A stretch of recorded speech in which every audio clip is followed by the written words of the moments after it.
Tonight, I want to draw your attention to the fact that this was all done in spite of David himself. In spite of himself, this was happening. David had no clue. His parents had no clue. His brothers, no clue.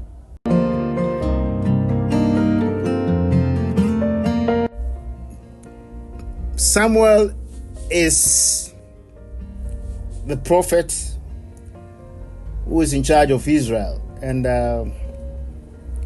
we know from the narrative that he has direct contact with God. The Israelites rejected the judges as leaders for their kingdom. And so they requested that God should give them a king. And we all know the story. God anointed Saul to be their first king after they had come to the promised land. And from what we had just read, we all know that God rejected Saul, even though he was still on the throne. And that is one of the things I want you to take note. Tonight we find out God's commanding his prophet to go and anoint somebody else. This is the first time in the Bible that David is mentioned. I hope I'm right. The first time that David is mentioned in the Bible. David and family are mentioned in the Bible. And it's intriguing to note that God consistently did this throughout the lives of almost all the kings of Israel, Judah, and the other nations. That whilst there was a king on the throne, somebody else was anointed. Whilst there was a king on the throne, somebody else was always anointed. I think apart from David and Solomon, perhaps, that I can remember, Saul was on the throne, and yet God called Samuel. One of the very significant things about this calling is that the first anointing that was done to Saul, God said, anoint him as king. But for this one, God calls Samuel and says, fill your horn with oil and go. For I have found for myself a king among his sons. Take note. God is saying that this king is for him, not specifically for the nations.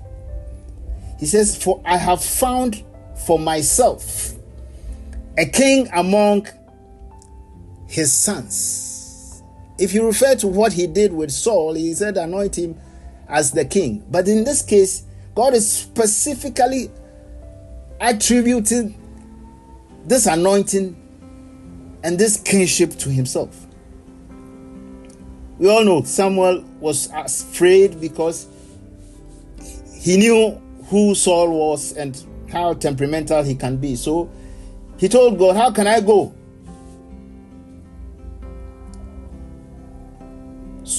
If Saul hears, he will kill me. But God gave him an instruction. He said, take a heifer with you and say, I have come to sacrifice.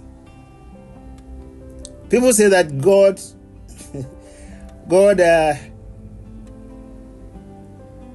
asked Samuel to lie, but he didn't. He didn't disclose all that he was going to do, but he really went to sacrifice when he was asked by the elders when he got there. So he was told he will be shown what to do.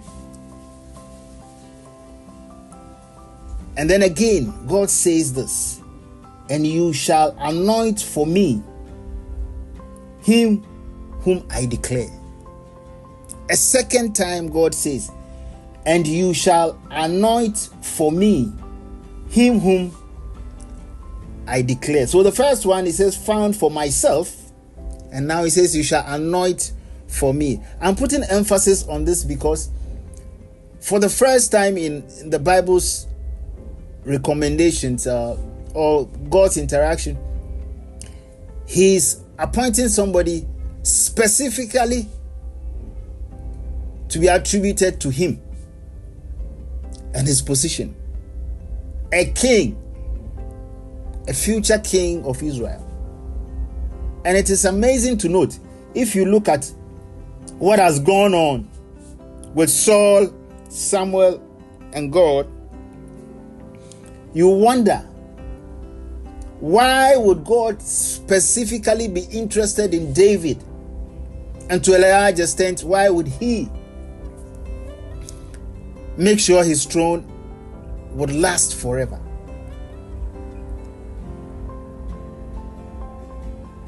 Tonight, I want to draw your attention to the fact that this was all done in spite of David himself.